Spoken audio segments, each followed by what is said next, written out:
마가복음 16장 1절에서부터 20절까지 말씀입니다.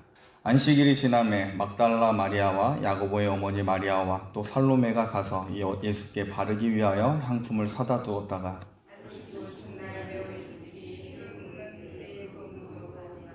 서로 말하되 누가 우리를 위하여 무덤 문에서 돌을 굴려주려 주리오 하더니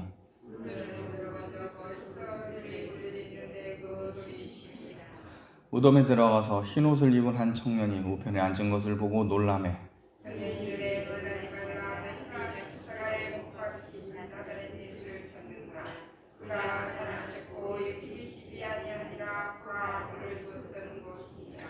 예수님께서는 금요일날 십자가에 돌아가신 후에 무덤에 들어가시고 하루가 지났습니다.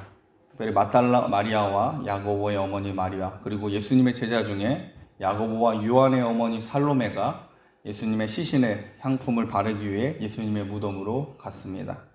오늘 막달라 마리아에 대해서 살펴보고자 하는데 예수님의 부활을 최초로 목격한 여인들 중에 막달라 마리아라고 하는 여인이 있습니다. 이 막달라 마리아는 7 귀신이 들렸다가 예수님의 치유를 받은 여인입니다. 오늘은 이 막달라 마리아에 대해서 여러 가지 이야기들과 해석이 있습니다. 어떤 사람은 이 막달라 마리아가 창녀이면서 예수님을 이성적으로 사랑하는 여자라고 봅니다. 심지어 어떤 사람은 예수님께서 창녀 막달라 마리아와 결혼하였다고 하는 자도 있습니다. 자, 이런 주장을 하는 사람들은 요한복음에 나오는 가나안 혼인잔치가 예수님과 막달라 마리아의 결혼잔치라고 주장하기까지도 합니다. 이런 해석에 기반을 둔 책이 있는데 성배와 잃어버린 장미라는 책이 있습니다. 저자가 마가렛 스타버드라고 하는 여자인데 이 사람은 예수님과 막달라 마리아는 결혼을 하였고 3명의 자식을 두었다고 합니다. 첫째가 딸인데 이름이 타말이고 둘째는 아들이자 장남인 예수 바라바 그리고 셋째가 요셉이라고 합니다. 또 어떤 사람은 막달라 마리아가 기독교를 생겨나게 한 결정적인 역할을 한 여인이라고까지도 해석을 합니다. 그래서 기독교인들은 막달라 마리아를 창녀가 아닌 성녀라고 불러야 한다고 말하기까지 합니다. 그들은 대개 이렇게 주장을 합니다. 기독교는 솔직히 막달라 마리아가 만든 종교다. 예수를 사모했던 그녀가 예수의 죽음을 지켜보고 또 예수가 사흘 만에 부활했다는 말을 퍼뜨렸다. 만약 막달라 마리아가 없었다면 그녀가 환상에 빠져 그런 경험을 하지 않았다면 예수란 존재는 일부 광인이었을 뿐으로 금세 사람들에게 잊혀졌을 것이고 기독교도 생겨나지 않았을 것이다. 따라서 기독교는 막달라 마리아의 절대적인 공으로 그녀가 만들었고 기독교인들은 그녀를 창녀라 부르지 말고 불교의 고타마, 아난다처럼 받들고 그녀를 성녀로 격상시키고 예수와 함께 모시고 믿어야 한다라고 합니다. 정말 말도 안 되는 이런 해석이 각종 책으로 혹은 매스컴에서 심지어 신학에서 연구되어 있는 게 사실입니다. 이러한 오류는 문화에서도 나타납니다.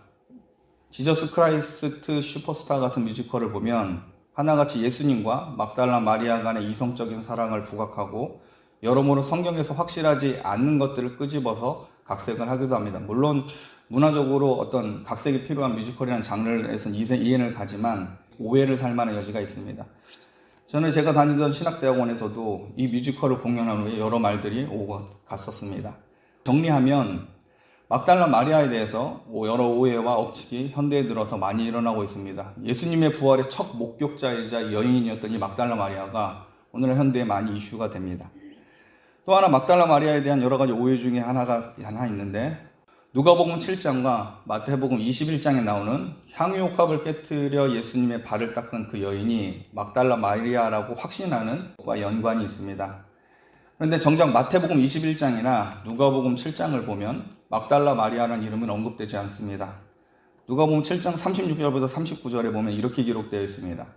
한 바리새인이 예수께 자기와 함께 잡수시기를 청하니 이에 바리새인의 집에 들어가 앉으셨을 때 그 동네에 죄인인 한 여자가 있어 예수께서 바리새인의 집에 앉으셨음을 알고 향유 담은 옥합을 가지고 와서 예수의 뒤로 그 발 곁에 서서 울며 눈물로 그 발을 적시고 자기 머리털로 씻고 그 발에 입 맞추고 향유를 부으니 예수를 청한 바리새인이 이것을 보고 마음에 이르되 이 사람이 만일 선지자라면 자기를 만지는 이 여자가 누구며 어떠한 자 곧 죄인인 줄을 알았으려 하거늘 이라고 되어 있습니다. 한마디로 막달라 마리아의 이름은 나오지 않습니다. 그냥 죄인인 한 여자라고만 나옵니다. 누가가 막달라 마리아에 대해서 기록한 것은 이 사건 이후에 나옵니다. 누가복음 8장 2절에 보면 또한 악귀를 쫓아내신가 병고침을 받은 어떤 여자들 곧 7 귀신이 나간 자 막달라인이라 하는 마리아와 이렇게 되어 있습니다. 전 총신대 교수고 지금은 이제 목사님으로 섬기고 계시는 유상석 목사님은 누가복음 7장에 향유옥합을 깨뜨린 여인과 막달라 마리아와 같은 사람으로 보지 않습니다. 자, 그렇다면 찬송가 211장 1절 첫 부분도 아마 고쳐야 될 겁니다. 찬송가 211장 1절에 보면 값비싼 향유를 주께 드린 막달라 마리아 본받아서라고 되어 있습니다. 그런 표현은 아닙니다. 막달라 마리아가 향유옥합을 깨뜨린 여인이라는 이 오해는 주 591년에 교황 그레고리 1세가 설교를 잘못해서 생겨난 겁니다. 교황 그레고리 1세가 설교 중에 창녀 막달라 마리아가 예수님께 향유옥합을 드리며 헌신과 봉사를 해서 죄를 용서받았다라고 설교를 했습니다. 중세 교황의 권위가 하늘을 찌를 때였기 때문에 교황의 설교가 잘못되었다고 아무도 말할 수 없는 상황이었습니다. 그것이 지금까지 교정되지 않고 내려온 겁니다.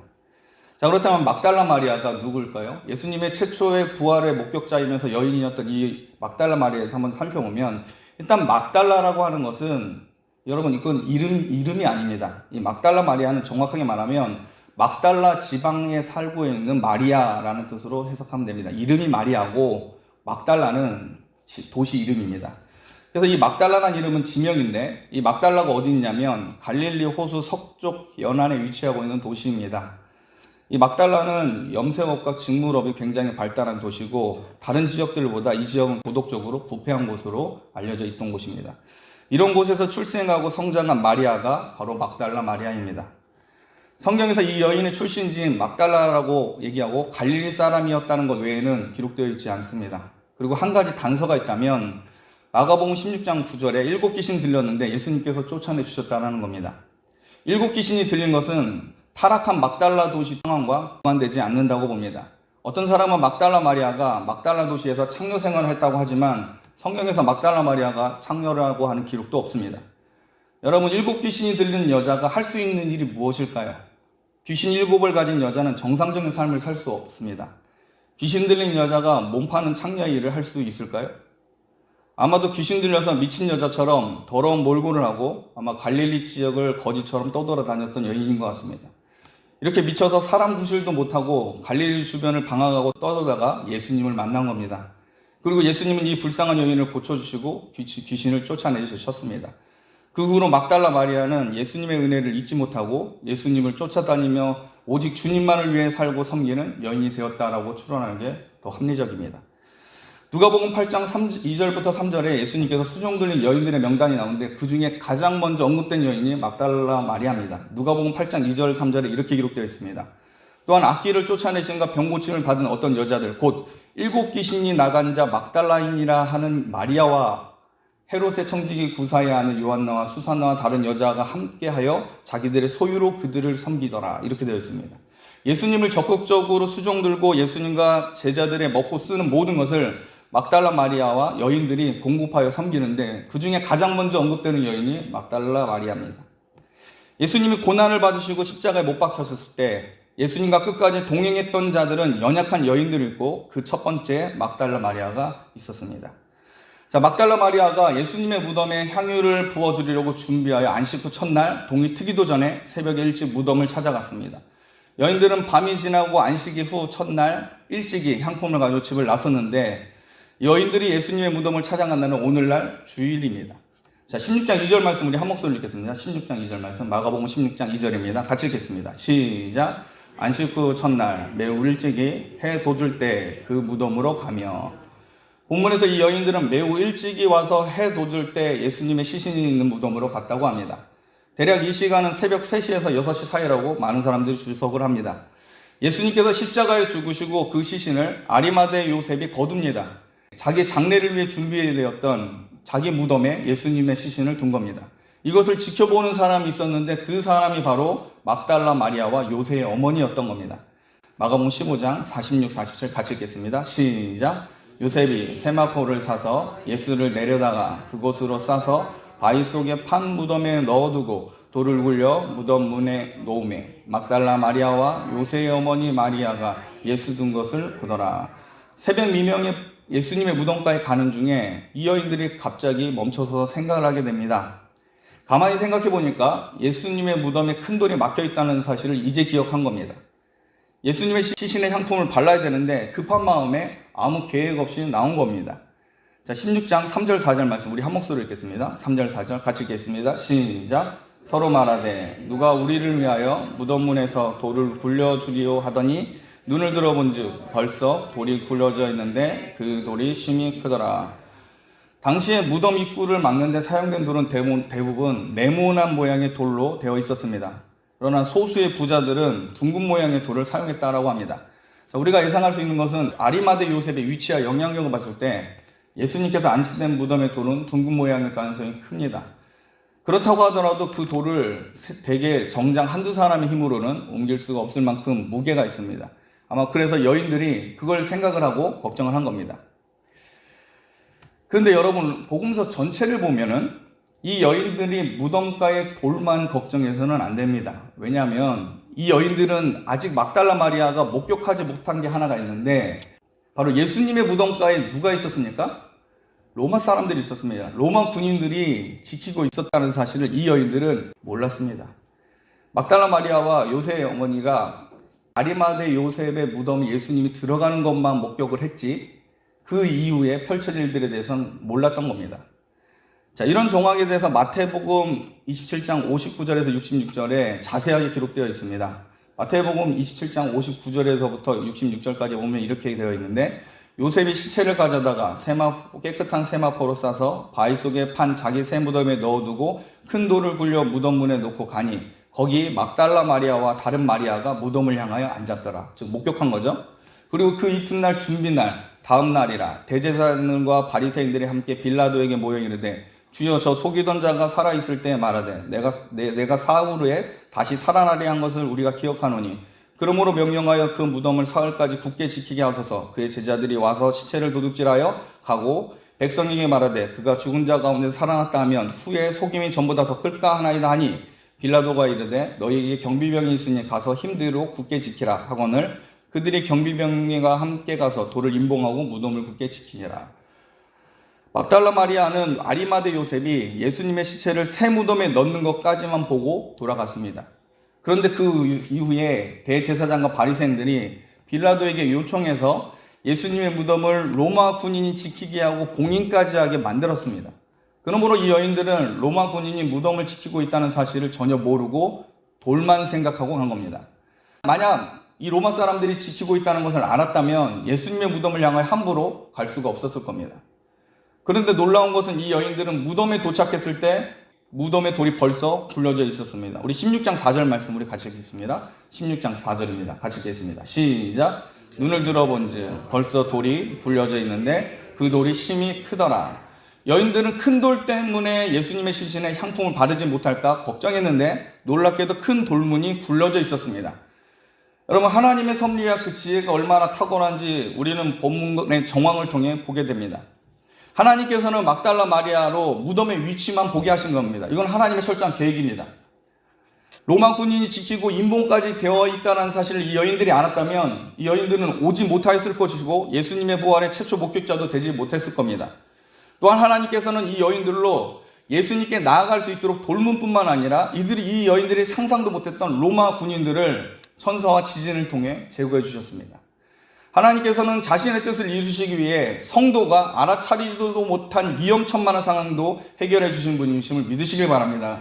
하나님의 목적과 하나님의 계획은 한치의 오차도 없습니다. 알아야 될 건 알게 하시고 몰라도 될 부분들은 스스로 해결해 주시고 그 일들을 행하시는 분이 하나님이십니다. 이 여인들이 걱정했던 것, 이 여인들이 미처 알지도 못했던 일까지 하나님은 다 해결해 주십니다. 놀라운 것은 하나님은 단순히 예수님의 시신으로 갈 수 있는 수준으로 문제를 해결하는 분이 아니셨다는 겁니다. 예수님의 부활했다는 그 소식을 천사로 듣게 하십니다. 16장 5절 말씀 우리 한 목소리 읽겠습니다. 16장 5절입니다. 같이 읽겠습니다. 시작. 무덤에 돌아가서 흰옷을 입은 한 청년이 우편에 앉은 것을 보고 놀라매.